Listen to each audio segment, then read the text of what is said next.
14 سپتامبر پیشوای ملی مردم ترکمنستان رئیس خلق مصلحت ترکمنستان محترم قربانقلی بردیمخمدov به جمهوری تاجیکستان تشریف آوردند.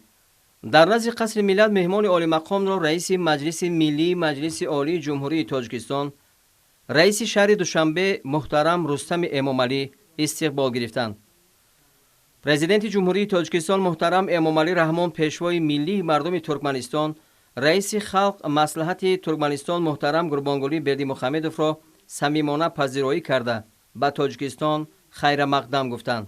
در قصر ملت در حاشیه واخوری پنجمی مشورتی سران دولت‌های آسیای مرکزی مراسم سپاریدن مکافات عالی سران دولت‌های آسیای مرکزی برگزار گردید.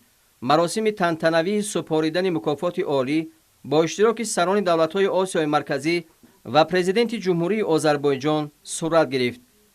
در واخوری پنجمی مشورتی سران دولت‌های آسیای مرکزی پرزیدنت جمهوری تاجیکستان محترم امامعلی رحمان با قرار سران دولت‌های آسیای مرکزی برای سهم برجسته‌اش در تحکیم مناسبت‌های دوستی و همسایگی نیک بین دولت‌های آسیای مرکزی، تعمیق همکاری‌های متقابلا سودمند کشورهای منطقه در ساحه‌های سیاسی، تجارتی و اقتصادی و فرهنگی و گومانیتری، پیشبرد منفعت‌ها و تشبس‌های مشترک کشورهای منطقه در عرصه جهانی، اینچنین کوشش‌های چندین ساله شخصی به بنیادکاری و رشد بی‌میلان روان کرده‌اش مکافات عالی نشان فخری را در وضعیت تنتنوی به پیشوای ملی مردم ترکمنستان رئیس خلق مصلحت ترکمنستان قربانقلی بردیمخمدov تقدیم نمودند.